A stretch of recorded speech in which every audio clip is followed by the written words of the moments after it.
నమస్తే, welcome to burning topic. Maharashtra రాజకీయాల్లో ఇప్పుడు పూణే మున్సిపల్ కార్పొరేషన్ ఎన్నికలు సెంటర్ ఆఫ్ అట్రాక్షన్ గా మారాయి. జనవరి 15న పోలింగ్ జరగనుండడంతో సిటీ మొత్తం ఎలక్షన్ ఫీవర్లతో ఊగిపోతుంది. ఇక్కడ ప్రచారం అంటే కేవలం మైకులు, స్పీచ్లు మాత్రమే కాదు, అంతకు మించి అన్నట్లుగా సాగుతుంది. ఓటర్లను ఆకర్షించుకునేందుకు అభ్యర్థులు వేస్తున్నటువంటి ఎత్తుగడలు చూస్తుంటే షాక్ అవ్వాల్సిందే. పట్టు చీరల నుంచి థాయిలాండ్ ట్రిప్పుల వరకు ఏది వదలడం లేదు.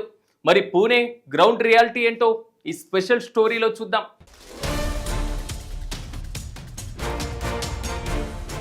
ఎన్నికలు అంటేనే ఇప్పుడు డబ్బుతో ముడిపడి ఉన్నాయి. ప్రజాస్వామ్యబద్ధంగా మేం పని చేస్తాం, పాటు పడతామంటే ఎవరూ ఓటు వేయడం లేదు. ఓటుకు ఎంత ఇస్తారు అన్నదే అసలు ప్రశ్న. గెలిచాక ఆ ప్రజాప్రతినిధిని ప్రశ్నించే సామర్థ్యం లేకుండా డబ్బులకు ఆశపడి ఓటర్లు అమ్ముడుపోతున్న పరిస్థితి నెలకొంది.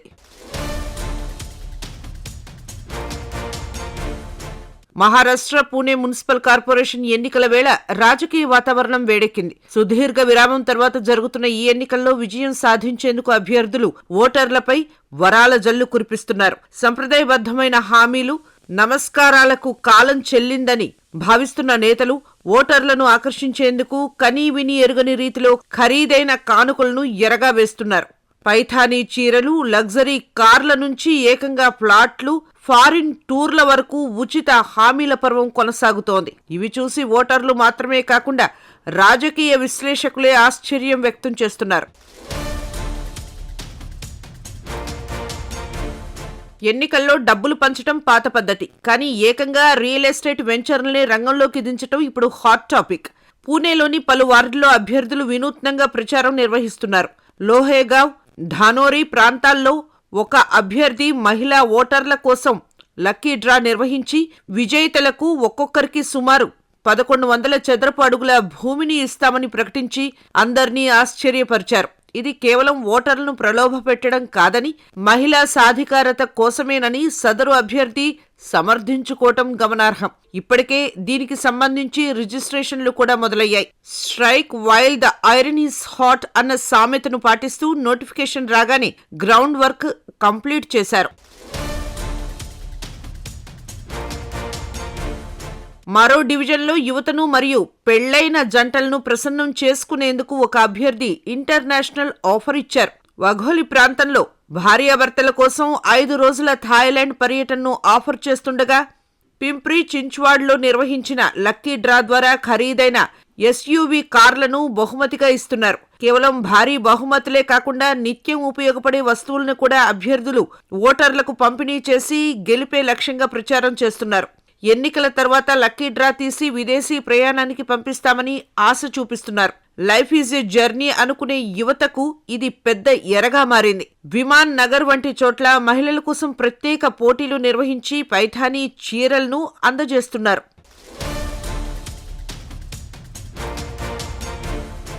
మరికొన్ని వార్డుల్లో బాలికలకు సైకిళ్లు, మహిళలకు కుట్టు మిషన్లు, యూత్కు బైకులను పంపిణీ చేయడం ముమ్మరంగా సాగుతోంది. స్థానిక యువతను ఆకర్షించేందుకు లక్షలాది రూపాయల ప్రైజ్ మనీతో క్రికెట్ టోర్నమెంట్లు, బాలీవుడ్ కళాకారులతో సంగీత విభావరి వంటి వినోద కార్యక్రమాలను ఏర్పాటు చేస్తున్నారు. వార్డుల వారీగా చూస్తే పోటీ హోరాహోరీగా ఉంది. ఒక అభ్యర్థి అయితే ఏకంగా లగ్జరీ ఎస్యూవీ కార్ని మెగా ప్రైజ్ గా ప్రకటించారు. దాదాపు 5,000 మంది ఈ లక్కీ డ్రాలో పాల్గొంటారని అంచనా. బైక్లు, ఖరీదైన స్మార్ట్ ఫోన్లు మరియు బంగారు ఆభరణాలు ప్రతి ఇంటికి చేరేలా ప్లాన్ చేస్తున్నారు. ఇది చూస్తుంటే all that glitters is not gold అని ఓటర్లు గ్రహిస్తారో లేదో చూడాలి. మహిళా ఓటర్లు ఎప్పుడూ నిర్ణయాత్మక శక్తిగా ఉంటారు. అందుకే అభ్యర్థుల చూపు వారిపై పడింది. కొన్ని వార్డుల్లో ఇప్పటికే వేల సంఖ్యలో పట్టుచీరలు పంపిణీ చేస్తున్నట్లు సమాచారం. మరో వార్డులో 500 మందికి కుట్టు మిషన్లు మరియు సైకిళ్లు అందజేశారు. బెటర్ లేట్ దాన్ నెవర్ అన్నట్టుగా ఇన్ని రోజులు కనిపించని నేతలు ఇప్పుడు వరాలు కురిపిస్తున్నారు. పూణేలో యువతను ఆకట్టుకోవడానికి క్రికెట్ను మించిన ఆయుధం లేదు. అభ్యర్థులు స్థానిక లీగ్ మ్యాచ్లు నిర్వహిస్తున్నారు. ఈ టోర్నమెంట్లో గెలిచిన వారికి ఖరీదైన స్పోర్ట్స్ కిట్లు, స్మార్ట్ వాచీలు గిఫ్ట్లుగా ఇస్తున్నారు. యువ ఓటర్లను పోలింగ్ బూత్ వైపు మళ్లించేందుకు ఇదొక స్ట్రాటజిక్ మూవ్. రాజకీయ విశ్లేషకులు ఈ పరిణామాన్ని లావాదేవీల ప్రజాస్వామ్యం అంటూ అభివర్ణిస్తున్నారు.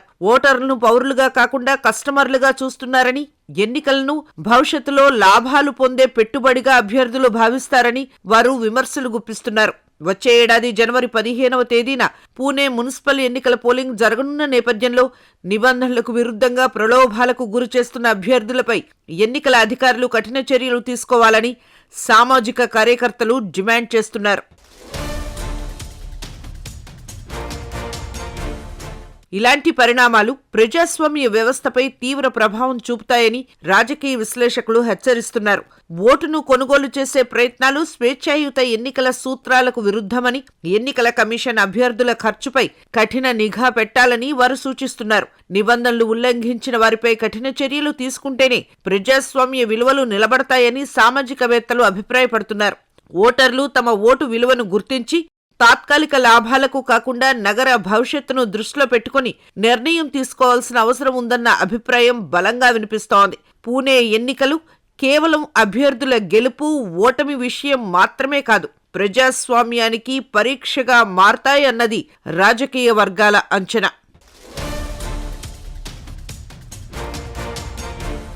చూశారు కదా పూణే ఎన్నికల క్షేత్రంలో పరిస్థితి ఎలా ఉందో. ఒకవైపు గిఫ్టుల వర్షం కురుస్తుంటే మరోవైపు సామాజిక కార్యకర్తలు ప్రతిపక్షాలు మండిపడుతున్నాయి. మనీ మేక్స్ మెనీ థింగ్స్ అన్నట్లుగా ఓటర్లను ప్రలోభాలకు గురి చేయడం ప్రజాస్వామ్యానికి చేటని వారు హెచ్చరిస్తున్నారు. ఎన్నికల అధికారులు దీనిపైన ఎలాంటి చర్యలు తీసుకుంటారో వేచి చూడాలి. ఏదేమైనా జనవరి 15న పూణే ఓటర్లు ఎటువైపు మొగ్గు చూపుతారో ఆసక్తికరంగా మారింది.